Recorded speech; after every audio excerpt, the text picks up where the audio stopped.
nós estamos falando de um tema bem interessante, que é a brincadeira na educação infantil, né? Brincadeira ou atividade. E para falar sobre isso, nós estamos recebendo o Gabriel Lima Verde. Muito obrigada, Gabriel, pela presença. Obrigado. Eu vou pedir para ele se apresentar e falar das suas titulações para a gente, que ele é especialista nesse assunto. Meu nome é Gabriel Lima Verde, boa tarde a todas e todos, é um prazer para mim estar aqui. Espero que esse papo de hoje ajude aí a transformar um pouquinho a prática de vocês e o aprendizado das crianças lá na Escola de Educação Infantil. Eu sou Gabriel Lima Verde, eu sou especialista em educação inclusiva e educação infantil. Trabalhei por muitos anos em escolas internacionais. A maior parte da minha trajetória se deu em África, onde eu trabalhei lá como professor, coordenador, diretor de área de escola e formador de professores e professoras. Bem, Gabriel, a pergunta que não quer calar. Então, quem trabalha aí na educação infantil está nos assistindo. A brincadeira dentro da escola, para os pequenos na educação infantil, ela deve ser direcionada ou ela tem que ser livre? Em quais momentos a gente propõe atividades lúdicas direcionadas? Em quais momentos a gente propõe atividades livres para esses alunos e com quais propósitos? Acho que a gente pode começar com essa pergunta disparadora e você que está nos assistindo, mande as suas perguntas que a gente vai tentar responder aqui na medida do possível. Legal, se você tiver também, além de perguntas, alguma experiência do brincar livre na educação infantil que quiser compartilhar, vai ser ótimo aqui para a nossa conversa, tá bom? Então, voltando à sua pergunta, Vanessa, qual é o momento da brincadeira livre, qual é o momento da atividade, né? Eu acho que a proposta é a gente tentar equilibrar um pouquinho as atividades, né? As experiências que são conduzidas pelas crianças e experiências que são conduzidas pelos adultos, né? A gente está tentando mudar um pouquinho essa visão de que o adulto tem que ser o responsável por tudo que acontece dentro e fora da sala de aula. E tentar abrir um pouquinho esse canal, esse acesso para as crianças também participarem, né, no seu processo de aprendizagem, de vivência na escola. Então, o que a gente considera como brincadeira tem que ser conduzida pelas crianças. Se não for conduzida ou iniciada pelas crianças, não se trata de uma brincadeira, se trata mais de uma atividade, uma proposta lúdica, uma proposta pedagógica, né? Então acho que a gente já tem nas escolas esse momento do parque, né? Do recreio, do intervalo, onde as crianças em geral estão livremente interagindo entre si e com o ambiente. A ideia é a gente, enquanto educador, sair só desse lugar de proponente de atividades e tentar abrir um pouquinho a nossa escuta e o nosso olhar para o que as crianças estão fazendo nessa hora do parque, por exemplo. Qual é o interesse dessas crianças? E aí pescar esses interesses e tentar fazer um match ou tentar combinar esses interesses que a gente observou nas crianças brincando livremente com os nossos objetivos enquanto educadores e educadores, né? A Base Nacional Comum Curricular... Eu ia falar disso justamente porque ela traz em um dos seus eixos justamente a questão da brincadeira. E aí, o que você fala aí pra gente em relação a esse eixo estruturante aí da Base Nacional Comum Curricular que traz essa questão do brincar aí? Então, desde 2009, na verdade, as diretrizes curriculares nacionais da educação infantil já definiam as brincadeiras e as interações como eixos estruturantes das práticas pedagógicas.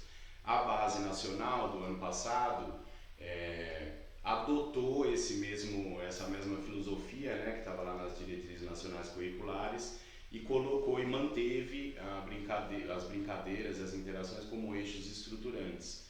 Mas ela fez mais, ela foi um pouco além, aliás, bem além. Ela criou, além desses eixos estruturantes que obedeciam às diretrizes curriculares, criou 6 direitos de aprendizagem, que são conviver, brincar, participar, explorar, expressar-se e conhecer-se.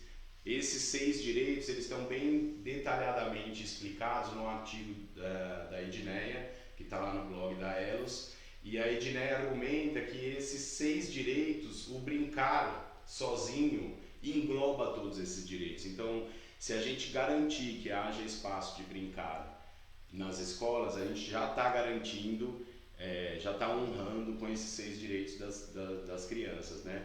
E aí, ao que a Edneia coloca, eu argumento que se esse brincar for um brincar livre, esse brincar genuíno, do interesse da criança, ele atende ainda com mais grandeza a esses direitos, né?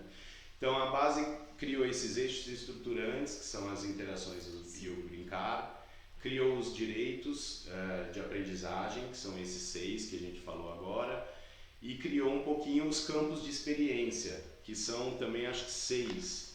São eles o eu, o outro e o nós, outro corpo, gestos e movimentos, traços, sons, cores e formas, escuta, fala, pensamento e imaginação, e finalmente espaços, tempos, quantidades, relações e transformações. Cada um desses campos de experiência que foi criado pela base tem os seus respectivos objetivos de aprendizagem. Então o educador, a educadora pode fazer o planejamento das suas atividades de ensino-aprendizagem baseada nesses campos de experiência e nos objetivos que são respectivos a eles.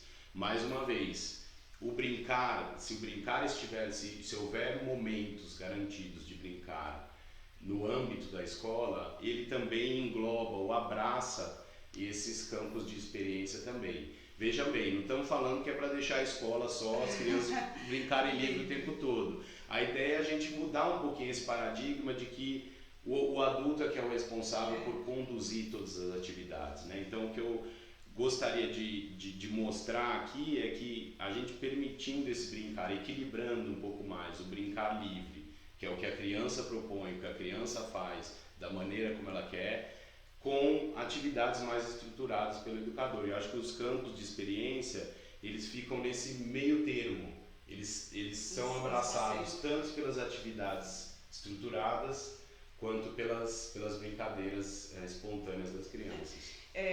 Até retomando a sua fala, Gabriel, é importante a gente entender que se cria um mito que a escola é um lugar de estudar. Então, quando a criança chega em casa e diz para os pais que ela só brincou, que ela brincou, né, os pais se assustam, se zangam, porque lá é um lugar de aprendizagem e parece que a brincadeira ela está muito descolada dessa atividade da aprendizagem. E que o adulto tem que estar nesse centro da aprendizagem, promovendo essa atividade. Então, o Gabriel falou no começo dessa nossa conversa sobre o professor enquanto observador, para captar os interesses, algumas nuances que muitas vezes na atividade estruturada não é possível captar. Então, ele pode sim, durante esse período da atividade não direcionada, ter algum foco observável ali, deixando as crianças mais livres, mas observar e fazer registros reflexivos acerca dessa atividade que está acontecendo, para que ele tenha elementos até para fazer intervenções posteriores, né, Gabriel? Com certeza. Olha, observar, a gente abrir a nossa escuta e abrir o nosso olhar para o brincar das crianças, especialmente nesses momentos que já está garantido um espaço de brincar livre, a gente mata 2 coelhos com uma cajadada só. Um deles é a ideia de que você pode pescar interesses das crianças e utilizar depois nas atividades que você vai propor. E o outro, como você falou, do registro, né? Enquanto a gente está olhando atentamente, escutando atentamente as crianças, a gente está criando um repertório muito grande para a gente poder fazer um registro pedagógico, né? Na educação infantil, diferente de outras etapas da educação básica, a ideia do registro vem muito mais como uma ideia de vivências, né? Mais do que uma ideia avaliativa em si, né? É muito mais um registro das vivências, das criações, das interações das crianças. E eu acho que você tem razão, assim, em algum momento histórico a gente aprendeu que brincadeira é o oposto de aprendizagem. Eu acho que hoje em dia, especialmente nos últimos anos, principalmente com os avanços da neurociência, a gente está descobrindo que, na verdade, brincadeira e aprendizagem não são conceitos distantes. Eles estão totalmente colados. Basta ver o tanto de atividades que existem, por exemplo, essa ideia de gamificação, né? De transformar tudo em games. A gente quer fazer esse processo de aprendizagem de forma mais brincada, né? Ao transformar transformar atividades em jogos, por exemplo, né?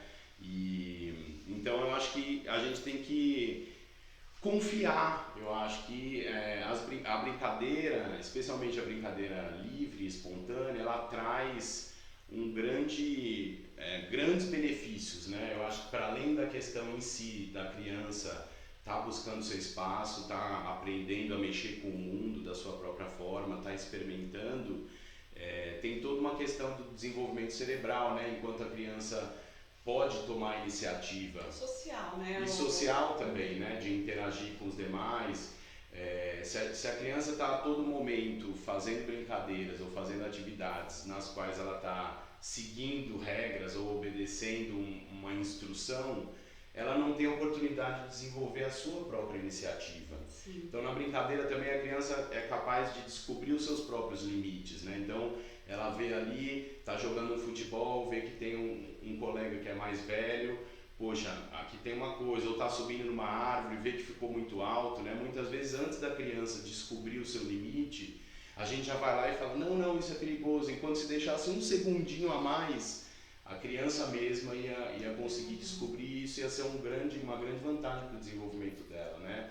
Ela poder, de maneira autônoma, saber os seus limites, né? E sem necessariamente, sem ter que ter alguém a todo momento lembrando esses limites, né? Outra coisa que eu acho importante lembrar é da origem das palavras, né? Como eu falei aqui, que em algum momento histórico a gente aprendeu que brincadeira e aprendizado são opostos. Mas, na verdade, há muito mais tempo atrás, né, a etimologia das palavras sugere que essa visão não era verdadeira, né? Essa questão de trabalho. Por exemplo, a ideia de brincadeira remete a um termo em latim que é o vínculo, né? Que é a ideia de você se vincular com o mundo, com você mesmo, com os outros, com a natureza, né? Conhecer e se familiarizar com essas coisas. A ideia de escola vem também do latim, é uma palavra escolé, que também é a origem da palavra lazer, né? E finalmente a etimologia da palavra educar, que também vem do latim educere, que é conduzir para fora, né? Então, como é que a gente, enquanto educadoras, educadores, podemos dar maior oportunidade para a criança se conduzir para fora, ao invés dela estar toda hora sendo conduzida pelo educador ou pela educadora? Bem, enquanto a gente não tem perguntas aqui, eu vou aproveitar de você e vou perguntar. Bem, Gabriel, você teve experiências fora do Brasil e você conhece as escolas brasileiras. Eu queria que você contasse um pouco até dessa dinâmica de sala de aula, de atividades estruturadas nesse tema, que você compartilhasse um pouco conosco como é isso. Porque é interessante a gente saber dessas experiências da sala de aula, se são semelhantes, se elas se assemelham, se são diferentes, divergentes, até para a gente aprender com boas experiências, né? Claro. Então, deixa eu falar um exemplo aqui de uma escola que eu observei aqui em São Paulo. É uma escola, uma EMEI, uma escola municipal. Vou dar só um exemplo de como a gente consegue pescar interesses das crianças e desenvolver isso depois na sala de aula, né?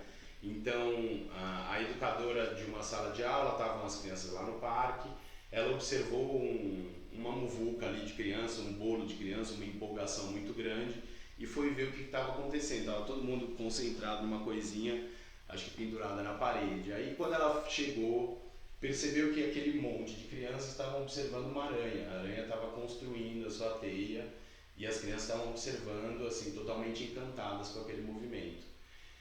Ela observou, achou super interessante que eles estavam vendo ela fiar, né?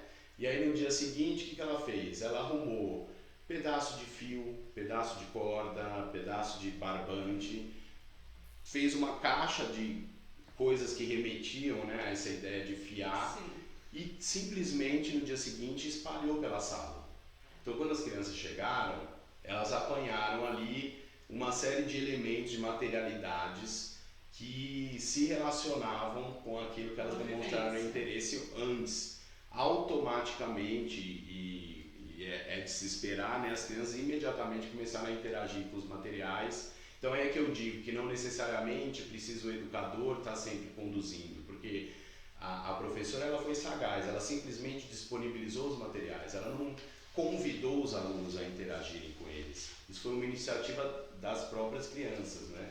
Então a gente, enquanto educador, tem essa grande oportunidade, né? Uma vez que a gente observou, que a gente pescou ideias ou interesses das crianças, a gente pode convidar, sem falar o convite, né? A gente pode convidar as crianças a continuarem nessa exploração, preparando o ambiente onde a criança vai estar. Então, disponibilizando vários materiais que tem a ver com aquele interesse que você colocou, ou fazendo o ambiente da sala de uma forma diferente, ou mesmo organizando as cadeiras e mesas de forma diferente. Tudo isso vai trazer um novo ambiente para a criança e com o qual ela automaticamente vai começar a interagir, né? Lá em Moçambique era interessante, a gente não tinha muito essa ideia do brincar livre na escola, mas por outro lado também não tinha uma ideia de que o adulto tem que estar 100% das vezes responsabilizado pelas atividades. Então era muito comum lá, por exemplo, verem as crianças de 3, 4 anos indo para a escola sozinhas, né, exercitando a sua autonomia. Então, não só dentro da escola, mas fora, até por uma questão cultural mesmo, as crianças tinham oportunidade de exercer sua autonomia, né? Aqui no Brasil o caso é um pouco diferente. A gente, por exemplo, eu brinquei na minha infância, eu brinquei na rua. Os meus filhos não brincam na rua, a não ser que eu esteja lá também, passeando com eles, né? Aqueles grandes almoços de família, né? Então, esses momentos em que a criança encontra pares ou encontra ambientes a explorar, eles estão sendo cada vez mais reduzidos para as crianças de hoje, né? Eu vejo isso com a minha experiência com os meus filhos, com muita tristeza, mas é difícil deixar ele ir para a rua, por exemplo, né? Então, esse espaço de liberdade que a gente teve na nossa tenra infância já não existe. Então, de uma certa forma, é um pouco o papel da escola também oportunizar esse espaço, né? Pensando aí nos direitos de aprendizagem, né? Faz todo sentido que a escola se preocupe em, vamos dizer, substituir esses espaços de liberdade que as crianças tinham na rua, no bairro, com os primos, né? E que hoje em dia tendem a ser cada vez uma infância cada vez mais dentro de casa, aí vai ou fazer alguma atividade. E muitas famílias têm apenas um filho, né, hoje. Uhum. A gente é comum ver que tem apenas um filho. Então, muitas vezes no momento de brincadeira aí em casa, ele não tem essa interação, a divisão, e fica mesmo para o momento da escola Sim. acontecer essa interação. Sim. Mesmo as crianças que moram em bairros menos privilegiados, né, onde existe ali uma espécie de uma comunidade segura, que se autoassegura, então, nesses casos, as crianças têm a oportunidade de brincar, têm esses espaços de liberdade fora da escola, e aí quando chegam na escola, elas estão muito mais preparadas para conseguirem também fazer esse ativismo pela brincadeira, né? Elas, como estão acostumadas a brincar o tempo inteiro, estão chegando na escola meio que elas conseguem fazer acontecer a brincadeira ali dentro, né? Nas áreas mais centrais, mais onde as crianças estão em prédios e tal, essa familiaridade com o brincar livre está se perdendo. Então aí é que é mais importante ainda a escola um pouco tomar essa responsabilidade, até porque isso está preconizado lá na nossa legislação, na base e tudo mais, né? Bem, eu queria falar um pouco da questão do tempo. Existe um tempo determinado que seria ideal para a gente colocar aí no semanário, que deve ser destinado? Qual seria o ideal? Porque muitas vezes a gente ouve falar, eu tenho destinado 2 períodos na semana que as crianças vão para o parque, 3 períodos, à medida em que eles crescem, esses períodos diminuem. Como que existe alguma equação aí que... Eu acho que aí de novo a gente volta para a questão da observação, né? Porque acho que cada escola é uma escola e cada escola faz a sua própria solução, né? Existem escolas que têm um ensino integral, por exemplo, outros parcial. No parcial talvez sobre menos espaço para fazer isso, no integral tem mais oportunidades. O que é importante, no entanto, é a gente, enquanto educador e educadora, entender um pouquinho o tempo da criança. Muitas vezes não é aquele tempo, se o seu parque tem 20 minutos, às vezes a brincadeira vai precisar de 22 minutos, não de 40, mas de 22, sabe? Então, às vezes, Você vê, tá na hora de ir para a sala, tudo bem, chama todo mundo para a sala, mas vê que há uma empolgação muito grande, vê que há um processo em curso e que precisa ser terminado pela criança, né? Então, ter um pouquinho esse olhar flexível para a questão do tempo, que é um pouco como as crianças também se relacionam com o tempo, né? As crianças não se relacionam com o tempo como nós, de uma forma tão cronológica e planejável, né? Elas se relacionam com o tempo de uma forma mais baseada nos encantamentos, né? No que ela está sentindo, em como estão as emoções. Então tem essas duas perspectivas de tempo, uma que remete um pouco a esse deus grego, que é o deus Cronos, né? Que era um deus um pouco poderoso e ele tinha medo dos filhos dele tomarem o poder. Então o que ele fazia? Ele comia os filhos dele, olha que incrível. E tem outros paradigmas de tempo, também vindos da mitologia grega, por exemplo, que é a ideia do Kairos, ou do Aion, que é ainda um terceiro, que diz um pouco desse tempo que está relacionado ao tempo das emoções, que não é agendável, né? Não dá pra gente colocar em horários. Acho que o tempo da brincadeira é um pouco esse do Aion, né? Um pouco esse tempo dos encantamentos. Então, não saberia dizer exatamente o tempo indicado, mas eu acho que isso vai muito da sensibilidade e do olhar da educadora ou do educador que está com as crianças, né? Mas aí eu reforço essa ideia da gente ter a flexibilidade, né? Tanto do ponto de vista do tempo, quanto do ponto de vista da gente dar a oportunidade das crianças fazerem coisas diferentes ao mesmo tempo, né? Em geral a gente tem o nosso planejamento, que é para toda a classe, e a gente espera que as crianças estejam em roda num certo momento, depois todas as crianças estejam desenhando, depois todas as crianças estejam no parque, depois... Então, se a gente conseguir flexibilizar um pouco isso, está todo mundo desenhando, 3 crianças estão preferindo fazer outra coisa, talvez a gente flexibilizar isso e tentar integrar esse movimento que elas geraram dentro da própria atividade proposta ao que está sendo feito à classe como um todo, né? Legal. Bem, nós temos uma pergunta aqui. Wilson Soares, legal que você está aqui conosco. Wilson. E ele trouxe uma questão relacionada à tecnologia, à internet, que está tão presente hoje, desde os pequenininhos. A criança não sabe nem falar, mas ele já sabe fazer o movimento do touch aí. Então ele pergunta se a internet ajuda ou atrapalha no desenvolvimento da criança na questão das brincadeiras e que podem ser integradas nas salas de aula. Essa questão da internet é uma coisa bastante polêmica, assim, existe aí muitas visões sobre a questão da tecnologia na vida infantil, né?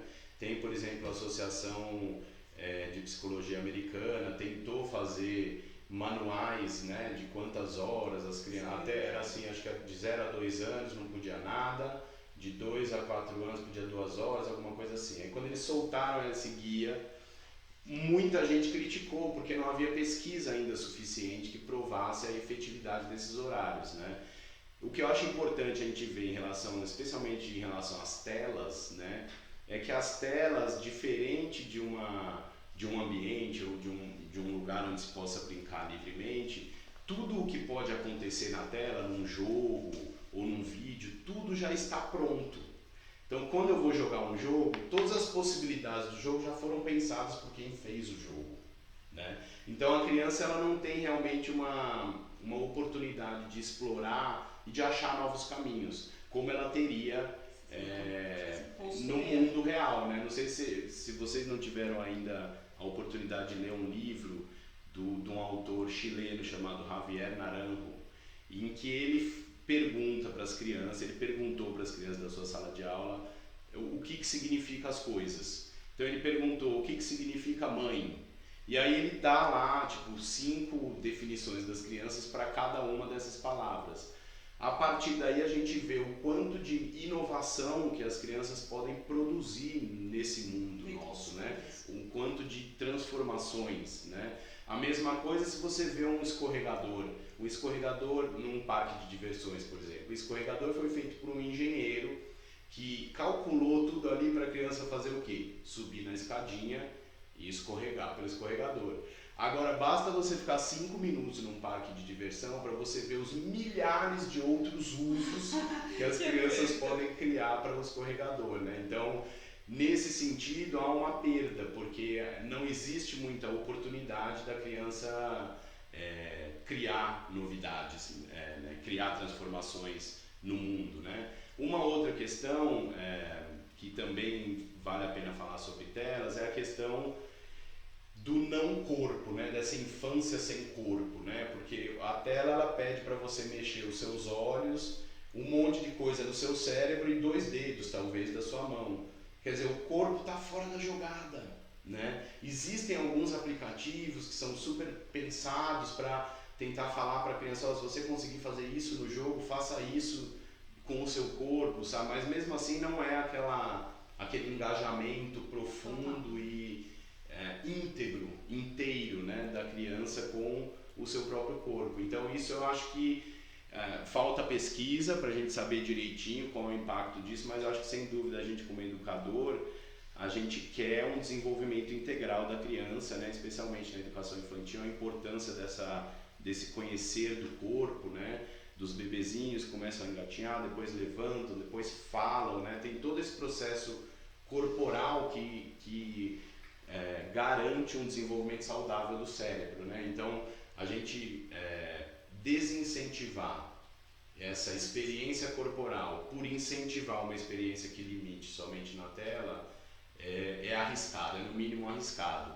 Não significa dizer que as crianças não devem estar em interação com a tecnologia, porque também é outra coisa. A gente nasceu num mundo da nossa geração em que não havia as telas, né? Eu tive e-mail com 15 anos de idade, imagina, é diferente. Eu não via o meu pai o tempo todo no celular. Hoje o que os nossos filhos veem é uma boa parte da vida a gente está olhando para uma tela. Então seria injusto também a gente negligenciar esse lado para elas, né? Então um pouco achar esse equilíbrio, mas queria só chamar essa atenção para a corporeidade e para a capacidade da criança criar coisas novas, né? Transformar de fato o mundo. O jogo você não transforma, você ganha o jogo ou perde.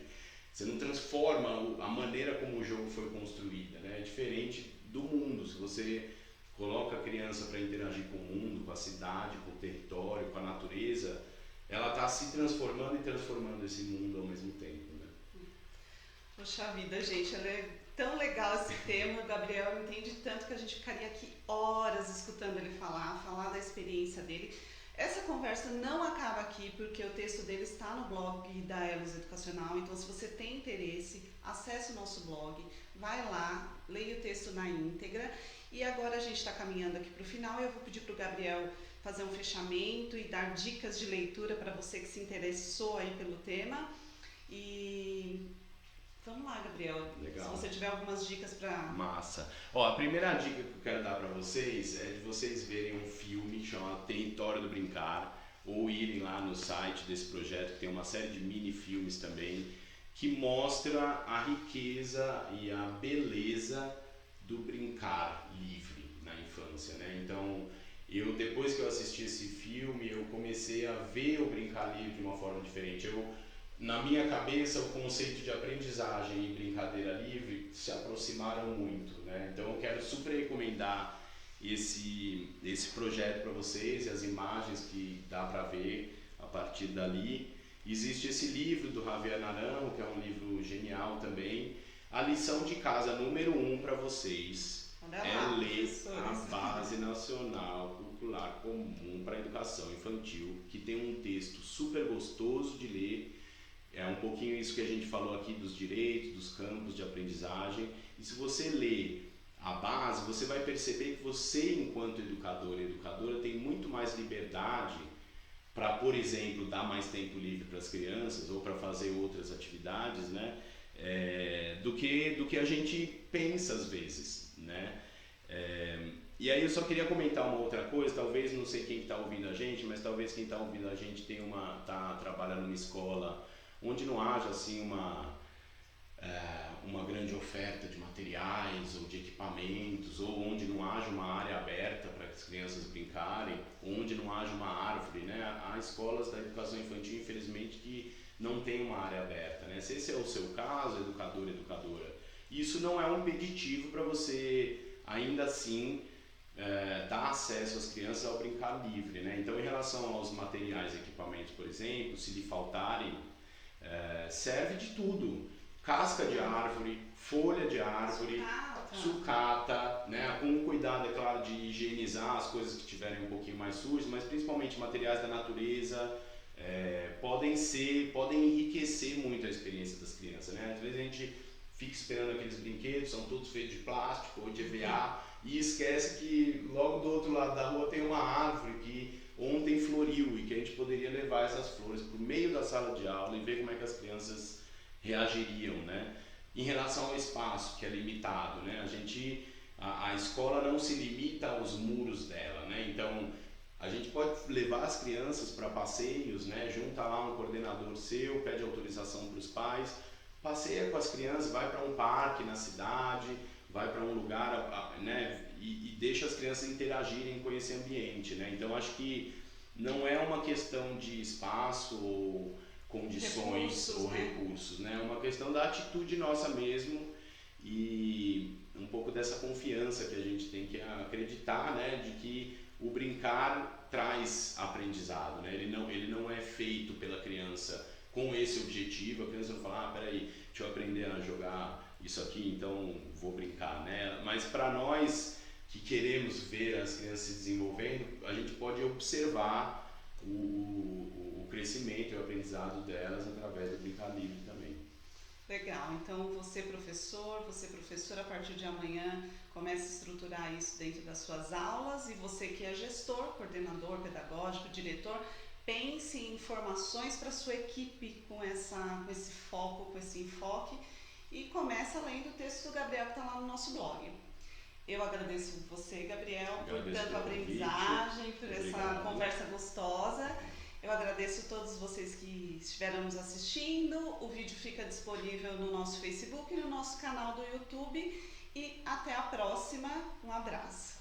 Até a próxima, muito obrigado. E você, educador e educadora, brinque também, viu? Que às vezes falta na nossa vida um pouco de brincar também. É isso aí. Obrigado. Tchau.